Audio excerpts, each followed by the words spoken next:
నమస్కారం. ఈ మధ్య ఎక్కువగా థైరాయిడ్ అనే పదం వింటూ ఉన్నాము.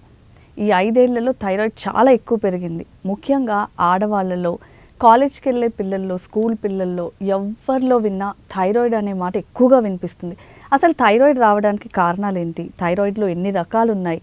థైరాయిడ్ వచ్చిన తర్వాత ఎలాంటి జాగ్రత్తలు తీసుకోవాలి? ఎలాంటి సొల్యూషన్ ఉంది దానికి? అవన్నీ తెలుసుకోవడానికి మనతో పాటు అనువంశిక మూలిక వైద్యులు జి పాపారావు గారు ఉన్నారు. వారిని అడిగి అసలు థైరాయిడ్ గురించి అన్ని విశేషాలు తెలుసుకుందాం. నమస్కారం పాపారావు గారు. నమస్కారం అమ్మా. పాపారావు గారు, ఇప్పుడు రీసెంట్ టైమ్స్లో థైరాయిడ్ అంటే చిన్న పిల్లల దగ్గర నుంచి పెద్దవాళ్ళ వరకు అందరికీ చాలా ఎక్కువగా వస్తుంది. అసలు థైరాయిడ్ రావడానికి ముఖ్య కారణాలు ఏంటి? నమస్కారం. థైరాయిడ్ ఇది ఒక అద్భుతమైన భూత వైద్యం అమ్మా. భూతం అంటారు చూసారా, భూతం అంటే భయం. అట్లా భయం ప్రతి వాళ్ళకి థైరాయిడ్. ఈ వ్యాధి చూస్తే కనుక ఆడపిల్లల్లో అధికం, 80% ఆడపిల్లల్లో ఉంది, మగవాళ్ళలో కూడా 20% ఉంది. థైరాయిడ్ ఎందుకు వస్తుంది? దీనికి కారణాలు ముఖ్యంగా ఏమిటంటే, ఆ వ్యాధికి మందు వేయకోకుండా నియంత్రణ చేసుకోవాలంటే దాని గురించి కొన్ని విషయాలు తెలుసుకుందాం. ముఖ్యంగా థైరాయిడ్ ఎందుకు వస్తుంది అంటే, థైరాయిడ్ వస్తుందమ్మా ఆడపిల్లల్లోనే. ఎందుకు వస్తుందంటే దీనికి రెమెడీ కూడా చెప్పుకుందాం. తల్లిదండ్రులు చిన్నపిల్లల దగ్గర నుంచి పెద్ద పిల్లల వరకు పొద్దుగోకితే రోడ్డు పక్కన ఉన్న పానీపూరి బళ్ళన్నీ పిల్లలవే.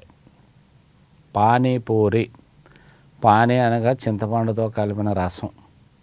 వాడేం నీళ్ళేస్తాడో తెలీదు, వాడేం రంగు వేస్తాడో తెలీదు, వాడు ఏం ఫ్లేవర్ వేస్తాడో తెలీదు. ఇట్లా ఆ పానీపూరి తింటారు. ముఖ్యంగా దానికంటే ముందు ఇంకొక విషయం, ఉప్పు. మనం వాడే ఉప్పు అమ్మ. ఈ సాల్ట్స్ అనేవి ఉన్నాయి చూశారు, ప్యాకెట్ సాల్ట్స్. వీటిలో అయోడిన్ మిక్స్డ్ అంటారు. అయోడిన్ ఎందుకంటే యాడ్లు పెడతా ఉంటారు. ఈ ఉప్పుతో వంట చేసిన పిల్లవాడికి 2 పూట్ల ఆహారం పెడితే అబ్బాయి అమ్మంటే కలెక్టర్ అయిపోలేగా యాడ్లు పెడతా ఉంటారు.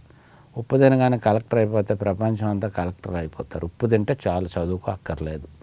ఇట్లాంటి యాడలు తల్లులు కూడా ఆ యాడలకి ఎడిట్ అయిపోవటం అంటారు కదా. ఏంటంటే అలవాటు, అంటే వింత కొత్తగా ఏదైనా చూపిస్తే వింత అది చేయాలి.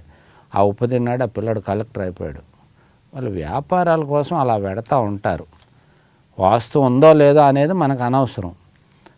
మన తాలూకా జాగ్రత్త ఏమైంది? పిల్లలకి ఏం పెట్టాలి, మనం ఏం తినాలన్న ఆలోచన ఎవరికి కావాలి? వ్యాధి వస్తే బాధపడేది ఎవరు? మనమే కదా. మనం ఆలోచన చేయాలి.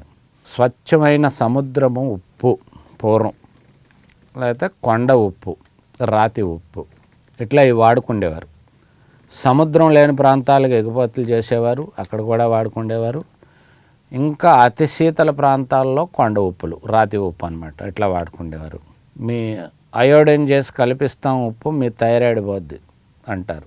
కొన్ని భూభాగాల నీటిలో అయోడిన్, ఆ నీటి నిల్వల్లో మనం వాడే నీటిలో, తాగే నీటిలో అయోడిన్ అనేది ఉండదు. ఆ లేని ప్రాంతాల్లో అయోడిన్ కలుపుకోవడం అనేది ఉపయోగం ఉంటుంది. మనకి పుష్కలమైన భారతదేశంలో, దక్షిణ భారతదేశం అంతా చాలా అద్భుతమైన వనరులు. నీళ్లు తాగితే చాలు, ఆహారం కంటే బాగా ఆకలేసినప్పుడు 4 బుక్కలు నీళ్ళు తాగితే అరగంట సేపు ఆకలి ఆపేస్తుంది. అంత నీటిలో అన్ని తులియాలు ఉంటాయి. అంత అద్భుతమైన నీరు మన నీరు. మనకి అయోడిన్తో పనే ఉందమ్మా. పక్క సముద్రపు గాలి, ఆ గాలి వీస్తే చాలు, ఆ వాసన పీల్చుకుంటే చాలు, థైరాయిడ్ తగ్గిపోద్ది.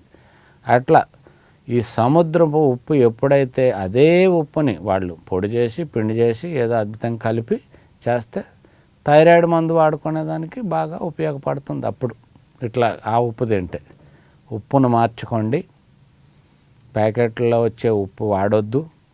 సముద్రం కల్లు ఉప్పు తీసుకోండి, హాయిగా తినండి. థైరాయిడ్కి ప్రధాన అంశం తగ్గిపోతుంది. తర్వాత దీర్ఘకాలికంగా మందు వాడాలి థైరాయిడ్కి అంటారు. మరి ఎప్పుడు వ్యాధి తగ్గేది ఎప్పుడు, మనం సుఖపడేది ఎప్పుడు, మందు లేకోకుండా జీవించేది ఎప్పుడు చెప్పండి? అసలు మందు వాడనవసరమే లేదు, నేను చెప్తున్నాను వాస్తవం. థైరాయిడ్ సిమ్టమ్ వచ్చింది అనేటప్పటికీ మీరు చేయాల్సిందల్లా ఏంటంటే, ముఖ్యంగా ఆడపిల్లలమ్మ, పానీపూరీలు తినొద్దు, ఆటుచాట్లు అంటారు అవేవో అవి తినొద్దు, ఈ స్లైస్లు అంటారు అవి తినొద్దు, పిల్లలకు పెట్టొద్దు, ఐస్ క్రీములు తినొద్దు, పసుపు విరువుగా వాడుకోండి, కళ్ళు ఉప్పే వాడుకోండి.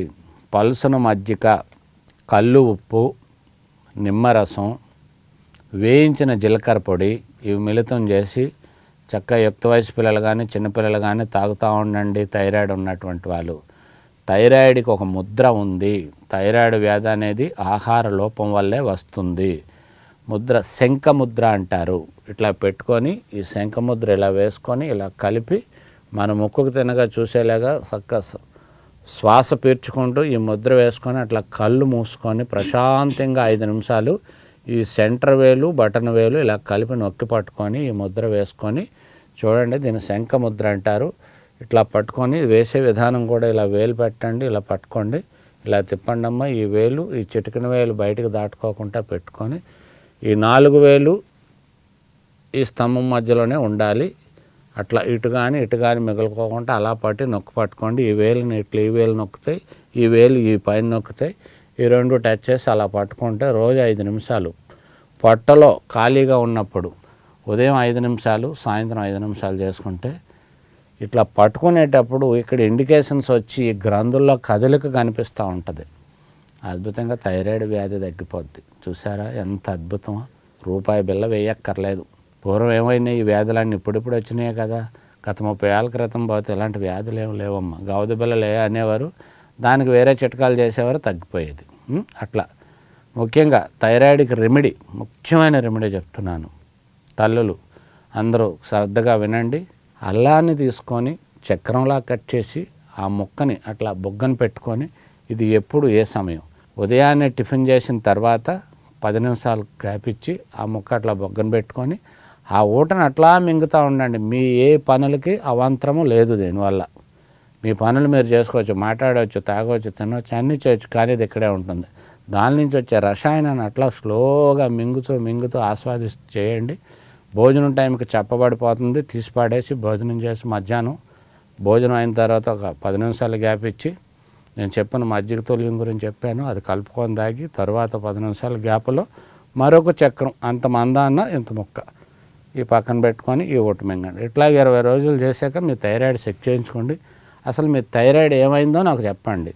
మందు కావాలంటే అప్పుడు రండి, మందు ఇస్తాను. అక్కర్లేదు, మందే అక్కర్లేదు.